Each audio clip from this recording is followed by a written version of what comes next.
Yo, draga mea soră, asta-i pentru tine. Îți mulțumesc că există, altceva nu-mi vine să descriu ce simt când mă gândesc la tine. Aș trece munții de sculță doar ca să te văd bine. Erai mică când tata a plecat afară să ne facă o viață mai bună. Ce minciună bună, eu nici nu mă născusem încă, dar știu că atunci a fost prima ta luptă pe calea asta abruptă, de când e viața așa cruntă. Pe umerii tăi mici ne-ai cărat în spate, că mama pleca la muncă de dimineața până noapte. Să zicem că ai trecut peste, dar moartea fratelui ne-a lăsat inima în zdrențe. Îți mulțumesc că ai avut grijă de mine până când nu ai mai putut să ai grijă nici măcar de tine. Te-am văzut la pământ, înjurând și plângând. Îmi pare rău că nu am știut cum să te ajut.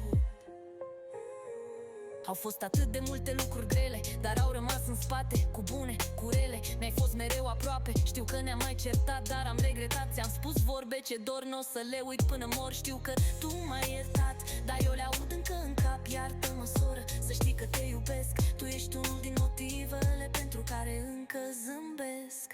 Ești un suflet prea bun pe drumul ăsta nebun, dar am să-ți fiu în spate, mereu voi sta aproape. Îți mulțumesc că ai avut grijă de mine până când nu ai mai putut să ai grijă nici măcar de tine. Te-am văzut la pământ, înjurând și plângând. Îmi pare rău că nu am știut cum să te ajut.